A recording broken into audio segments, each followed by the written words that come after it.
All right, welcome to another video of the Target Individual Program, Target Individual Experience. So, let me again expose another tactic that is used again in using colorism, right? So, I'm getting off the bus, and there was a tall, light-skinned black woman, and there was two women that were sitting across from me on the bus who was targeting me. As I'm walking off the bus, and they went to the back too. They went to the back of the bus to get off. But it's interesting because as I was getting off, the two women that was outside the bus, one of them again, tall, light-skinned black woman, they waited. And they waited until the two women that was on the bus sitting opposite from me was targeting me, walked by, and one of the women, stared down at my crotch. I look at her coming walking over here with the red bag now. She was walking all the way over there. I guess she finally see her, like, sticking her hands in her ears, right? Sticking her finger in her ears, right? So the use of colorism, right, to try to now create this negative view of darker skinned women, and to want to now only want to date lighter skinned women. It doesn't work with me. It doesn't work with me. I've dated light-skinned women. I've dated dark-skinned women. I've dated, women my complexion, darker than me. I don't have that mindset. Okay, I don't have that mindset. Now I got to say this: when I was younger, if I had known better, if I had people around me who was not ignorant to a lot of things, I think I would have made a better decision in terms of who I date, and in terms of just me having understanding, knowledge, and wisdom and understanding, would definitely been a great help, right? And that's a problem that we keep, that's an issue that we keep passing on to our children, is ignorance that we don't tell them the truth. So earlier on, I had my kids watch history of Kemet. This is part one. This is a YouTube channel that I subscribe to. Look, as soon as he gets to me, he turns on his lights. You see, they do stuff like that to purposely let me know. Again, the police would do it too. So again, I want you guys to understand what it is that they do. State-sponsored, psychological terrorism by these criminals, right? So anyway, I was watching. So I had to watch. Me and the kids sat down to watch. It was a half an hour video of the history of Kemet, part one, and teaching them. I was teaching them of Kemet before, but I really want to now get into educating them a lot more. And I've noticed that there's always pushback, particularly with the police and the use of the sirens, whenever I talk to my kids about ancient Kemet, particularly when black African created the Kemetic civilization from the intermediate period. And I was talking to my son, I said, particularly with the invasion of the Hyksos, I said, I want you to understand that we have these black people who cling to this Bible as if it's their history, and it's not their history. Yes, they are in it, right, per se. Yes, they are in it. But it is a mythological story, okay? They are not the ones who wrote it. They were involved in writing it, transcribing it, but it didn't come from the concept of their mind, okay? So the Hyksos, again, are what you would call the Hebrews of the Bible. They were not in Egypt's history as slaves. There's no historical records, right? Whether it be Roman history or Greek history, or I shouldn't say Roman, but any Greek history, any history dating back that is recorded that tells about a people being Jews. And again, you could go look up the term Jews and where it came from and how it originated. There were no Jews when Jesus was alive. Okay, they were Hebrews, they were Judeans, but they were no Jews. Okay, so Jews is a term that was created later, much later, to describe the Ashkenazi people who adopted Judaism as their religion. Okay, they share no ancestral lineage to those Hyksos, though Hyksos were Caucasian. They were Caucasian people, right, who invaded Egypt in the Middle Kingdom, and they ruled Egypt for about 500 years, 500 to 700 years. This is where they get the whole you were being enslaved for 500 years, whatever. No, they are the ones that were conquerors of Kemet, and for 500 years they ruled with an iron fist until the black pharaoh from Upper Egypt, okay, amount a vast army to overthrow them and drove them out of Kemet.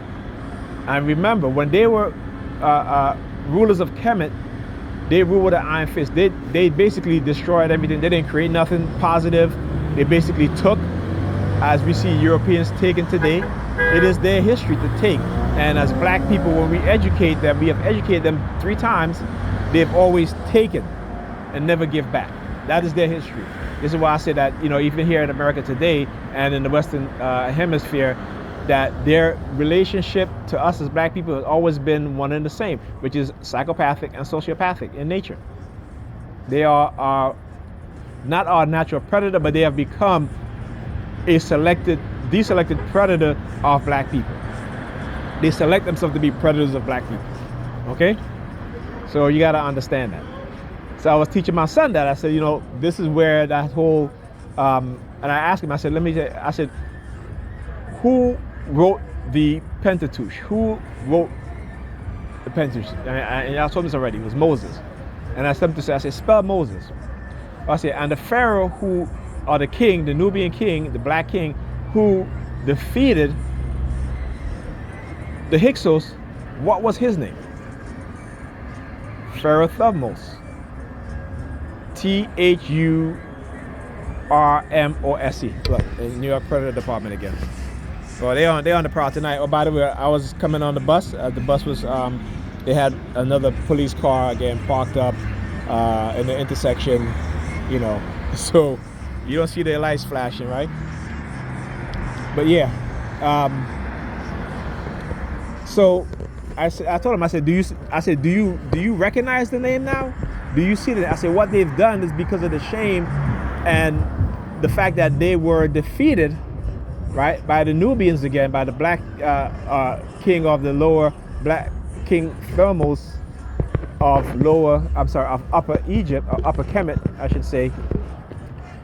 They lied, right? And you look at Menethos in his history of Egypt, he talks about the Hyksos and them being overthrown by Pharaoh Thutmose, again a black king of Kemet, and how they were kicked out of Kemet because they ruled with an iron fist. These were not people who were slaves in Egypt, as they say, right? This is, again, their depiction of what happened, which is a lie, right? So they brutalized the black people of Egypt, of Kemet, right? And not all of that, but they brutally raped the women, have offsprings that were of lighter complexion to create that type of society. And because they were kicked out, they were defeated, the shame of the defeat made them create this so-called fictional Bible to tell their history, their stories. Why? Because they spent 500 years in Kemet learning, being educated by black people. Okay? And in the temple of Unas, which is again another Kemetic pharaoh, you will find a lot of the passages that are in the Bible right there. Right there. But we as black people, we don't know this because of our ignorance, because of our miseducation. Okay? Again, if you spell the name of King Thutmose, it's Thurmose. So They chopped off half of the name and kept Moses. But Moses is the one who defeated them, right? But what they do is that they will take our heroes and use it to their advantage, or to make us, or to villainize our heroes. And we don't quite understand that, because we become so religious through indoctrination, through lies, that we don't even know our own history. So this is why I teach my kids the truth, so they'll stay away from religion, because religion is poisonous to the minds of black people, and we have yet to realize that. It has built in a psychological condition in our subconscious, that when we look at our history, we have this uneasy feeling. You know, when we talk about our ancestors, you know, the black Christians, they'll be like, well, I don't worship. Yes, you do, because you worship white ancestry, right? You look at your dollar bill. It's a white man, white people on it. That's you worshiping white ancestry, right? When you go to the State House, you see all these statues of white men. You are worshiping white ancestry. So don't tell me about how you don't do ancestral worship, because you're worshiping white ancestry, right? And because you don't know your history is the reason why, and they've taught you to hate you, who you are as an African, and they've villainized the people who fought against white colonization, that murdered millions of black people. They villainize you to hate these people. But you love the colonizers, you love the people who murdered millions of black people. That's who you love. That's who they love. Okay? Like I said, I grew up Christian. But it wasn't until I started to learn the truth that took me away from Christianity, and like this, because it's religion, it's lie. It's lies and it's bullshit. And they've used it to indoctrinate us, to pacify our mind, to create division within our group, particularly with our women, who are the most religious group of women in America, more so than white women, more so than white men. And those are the people who gave us that religion. And for those black people who think that the Bible is about them, the Bible is not about you. The Bible is a fictional lie by these white Caucasians who conquered your people, who brutalized them, and because a black king overthrew them, they created this fictional story about where they come from, which is all lies. Historical records shows it, but because we don't want to we don't like facts, we don't like truth. We believe everything the white man says. If he says you're a cat, then we're a cat, right? Look at what's happening to our young women today. 27% of young black women today are lesbians or bisexual. That is a lifestyle that is for our destruction. And who accept that shit the most? Our people, black people. Within the past 2 decades, white people have been doing the job of reconverting their homosexual and their lesbians into heterosexual men and women. Look at the data. Past 20 years, black men and black women identifying as gay and bisexual, LGBTQ, shot up 20% in 2 decades. White people identifying as such went down. Went down. So they're going in the opposite direction in which we're going. But we in church key and all of this shit. And our children are going to have it worse off. And we don't like to look at the facts. The year 2035, black people will be the 4th most populous people in this country. No more political power for black people. The very little political power we have, it'll be gone. You know who's going to get it? The Asians and the Arabs. Through the immigration policies of the United States, is to increase the amount of Arabs and Asians coming into the United States. Dr. Claude Anderson told us that. And what happened? We used to be number 2. Then they opened the floodgates to the Hispanics. Hispanics are now the 2nd most populous people in this country at 67 million people. Black people stuck at what? We've been stuck at 47 million for the past 2 decades. How could that be? How could that be? Right? It is the government, as the racist government policies to limit black people from coming to this country so we can never get economic power. What they are doing, again, is to create within us who they say we are. We're hypersexual, we're dumb, We're stupid. This is why they're poisoning our waters. They're poisoning our waters. Millions of black people, black children, poisoned with lead. Dumbing down our intelligence. Why? Because they want to create a permanent working class within the black people in this country, and a permanent consumer class. We don't build nothing. We don't create nothing except for music and the arts, and that's it. We don't create science, technology, even though there are those amongst us that do and play a significant role in the creation of scientific inventions, but it's for the use and the benefit of white people, not for us as a people. And we don't get it. But they got us out here hitting on each other, running psychological game on each other, dumbasses. That's what I call us. We're a bunch of dumbasses. Okay?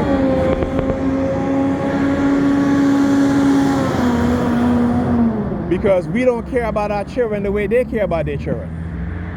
They're changing the whole history of America for their children, while keeping us and our children at a disadvantage. Bunch of dumbasses. And you can't talk to people who's educated into ignorance, particularly when it comes to their religious belief. They will burn the house down for their white Jesus, as opposed to learning the truth, accepting the truth, and moving forward, unified as a people, as black people, not as Christian, not as Muslim, but as black people. When white people come together, they're not Jewish, they're not this and that, they're not Christian, they're white. This is why in any country black people go to where it's majority white, they discriminate against us. Because their job is to keep us at the bottom, because they know our history. They know how great we were. They know how we educated them. They know this. All the lies beginning to unravel, and they know this. So they got to keep us more dumbed down. And any one of us that speak the truth, they will attack. And they'll use our very own, the one that look like us, to do it. Malcolm X said it. Malcolm X said, the people that are trying to free us, that love us, they get us to hate them. And the people that are running game on us, lying to us, we love them. Malcolm X, the greatest prophet, the greatest Christ we will ever have within the past 100 years. Not Martin Luther King, Malcolm X.